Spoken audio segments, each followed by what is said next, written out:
नमस्कार, मैं हूं विद्रोही और आप देख रहे हैं डी पीपुल वॉइस। आज हमारे साथ एक प्रमुख अतिथि हम लोग के साथ जुड़ेंगे। छात्र राजद के जिला अध्यक्ष हैं अमरिंदर कुमार जी। बहुत बहुत स्वागत है अमरिंदर जी। आपका भी बहुत बहुत स्वागत है। अमरिंदर जी, हम मीनापुर प्रखंड में आए हुए थे, यहाँ के गांव-गांव में घूमे हैं, जो स्थितियों का जायजा लिए हैं। इसमें बिहार सरकार जो सुशासन के दावे करती है, वो दावा फेल होता हुआ दिखाई दे रहा है। इसके पीछे क्या कारण है, आपको क्या लगता है? जो पूरी समझ आपकी है राजनीति को लेकर। एक ही कारण है कि नीतीश जी जो है सिर्फ और सिर्फ झूठी जो है आश्वासन देते हैं और झूठी जो प्रचार तंत्र जो उनका है वो सिर्फ प्रचार करते हैं।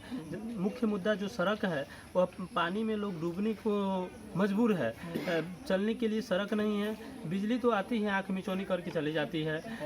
और रही बात रोजगार का, तो रोजगार किसी को दिया नहीं है।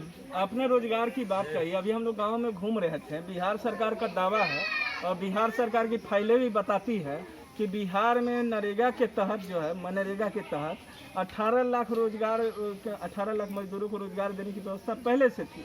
जब उसमें अलग से केंद्र के द्वारा फंड का एडिशन किया गया तो वो 24 लाख मजदूरों को रोजगार देने के, जबकि हम गांव में आए तमाम लोगों से जो बातचीत की है उसमें यही तस्वीर निकल के आई कि किसी को कोई नरेगा के तहत रोजगार ये कोरोना के काल में नहीं दिया गया। तो ऐसे में कैसे लोगों का गुजारा होगा जब उसका प्राइवेट काम धंधा बंद है और नरेगा के तहत काम भी नहीं मिल रहा है। अलग से एक स्कीम लॉन्च किया गया जिसमें स्किल लेबर को काम दिया जाएगा। स्किल का तो छोड़िए, जनरल लोगों को भी काम नहीं, तो कैसे लॉकडाउन में ये लोग अपने परिवार को सर्वाइव करेंगे? यहाँ किसी को रोजगार नहीं दिया गया है। अगर मनरेगा से काम होती तो ये छोटे छोटे जो सड़क हैं, नली, छोटे छोटे कस्बों को जो जोड़ने वाली सड़क है उसका निर्माण हो गया होता। काम तो हुआ नहीं तो रोजगार मिला नहीं, और झूठे झूठे फाइलें बना करके सिर्फ नीतीश कुमार जी का नहीं, ये फाइल कुमार का अभी सरकार है। फाइल कुमार का सरकार है। बहुत बड़ी बात कह दी आपने है। सो बिहार में अभी कोरोना के समय में यह बताया गया कि क्वारंटीन सेंटर से जो लोग निकलेंगे उनको है सो 1000 रुपये का सहायता राशि दिया जाएगा।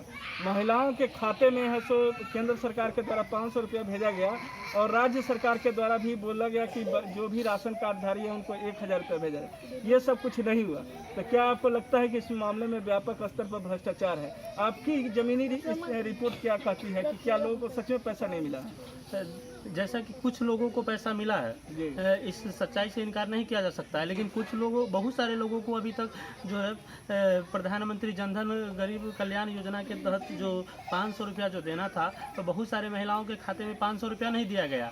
और जो गैस का जो निःशुल्क जो गैस देना था वो भी बहुत सारे महिलाओं को खाते में गैस का पैसा नहीं दिया गया, और दिया भी गया है कुछ लोगों को तो सिर्फ 2 महीने का दिया गया है, और सरकार कहती है कि हम 3 महीना का दिए हैं और आगे भी देंगे, लेकिन ये सरकार दे नहीं रही है, सिर्फ झूठी आश्वासन दे रही है लोगों को। जैसा कि हम जो क्षेत्र में जाते हैं तो बहुत सारे लोग हमसे भी शिकायत करते हैं, तो उनका शिकायत जो हम ट्विटर पर भी डालते हैं तो ट्विटर के माध्यम से कुछ लोगों को मिलता है और कुछ लोगों को सिर्फ ऐसे ही पेंडिंग छोड़ दिया जाता है। इसका मतलब है कि आप कहना चाह रहे हैं जो लोगों की शिकायतें आप सरकार तक पहुंचाते हैं, सरकार उस पर सुनवाई ठीक ढंग से नहीं करती है। सरकार का जो घर तक पक्की गली नाली का निश्चय है वो हम लोगों ने यहाँ आते हुए देख ही लिया कि कैसे हमें घुटने भर पानी से ऊपर पानी में, जबकि अभी बारिश शुरू भी नहीं हुआ, बाढ़ आया भी नहीं है। बागमती नदी में जलस्तर अभी खतरे के निशान के ऊपर नहीं है, लेकिन बाढ़ आना शुरू हो गया। तो ऐसी स्थिति में यहाँ पर ये हाल है, तो आने वाले समय में न जाने कैसी होगी। अगर बिहार सरकार को, नीतीश कुमार की सरकार को अगर 2 लाइनों में कहना हो कि आप उसको कैसे परिभाषित करेंगे बिहार सरकार की कार्यकलाप को? बिहार सरकार का सिर्फ काम है फाइल कुमार का, सिर्फ फाइल बना करके और योजनाओं को सिर्फ फाइल में ही रख दिया जाता है, और फाइल से ही सारे पैसा का बंदरबाट कर दिया जाता है। जैसा कि क्वारंटाइन सेंटर पर भी लोगों को सही से खाना नहीं दिया गया, और जो स्वास्थ्य व्यवस्था होनी चाहिए वो भी उस तरह का नहीं दिया गया। न शौचालय का व्यवस्था था, एक शौचालय में करीब 40 से 42 लोगों को रखा जाता था, और इसका शिकार दिन प्रतिदिन आपको देखने को मिल ही रहा है कि करीब 1500 से अधिक जो है कोरोना पेशेंट अब निकल रहे हैं। रोज मिल रहे हैं, रोज मिल रहे हैं। इसका यही कारण है। तो इस बार क्या लगता है कि इस बार के चुनाव में जनता बिहार सरकार को सबक सिखाएगी? जो चुनाव के समय में आते हैं सरकार के लोग, जो बिहार में नीतीश कुमार जी की 15 साल की सरकार रही है, क्या वही सरकार कंटिन्यू करेगी या इस बार कुछ बदलाव होगा? आप तो जनता के बीच में जाते रहते हैं, जनता की नब्ज पकड़ते हैं, तो आपको क्या लगता है? जनता तो सबक सिखाएगी, इसलिए कि नीतीश जी कहे थे कि हम 1000 रुपया देंगे, जिसका राशन कार्ड बना हुआ है उसको भी, जिसका नहीं बना हुआ है उसका भी। क्षेत्र में जाने से तो ये पता चलता है कि 9 दिन में सरकार ने घोषणा किया था कि राशन कार्ड हम बनवा देंगे, लेकिन 9 दिन क्या 2 महीना हो गया, अभी तक किसी का राशन कार्ड नहीं बन करके आया है। मात्र 8 से 7% लोगों का राशन कार्ड बना है, और जहाँ तक कि 1000 रुपया का जो बात है वो मात्र 2 से 3% लोगों को मिला है। और इस तरह की कई सारे समस्याएं हैं जो इन समस्याओं का जनता के चुनाव में है तो नीतीश कुमार जी को, और जो बीजेपी गठबंधन जो है बिहार में, नीतीश जदयू भाजपा की गठबंधन, उसको खामियाजा भुगतना पड़ेगा।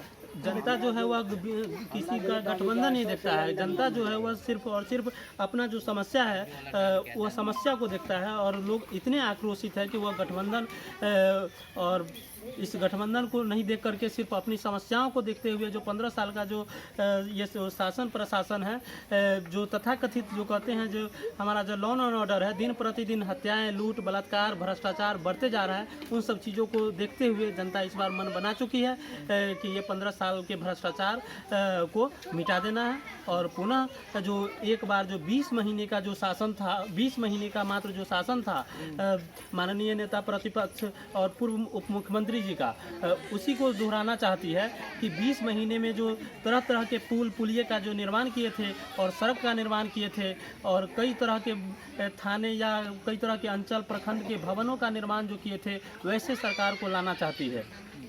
चलिए अमरिंदर जी, आपने कीमती समय में से निकाल कर हम लोगों को दिया, इसके लिए बहुत बहुत आभार आपका।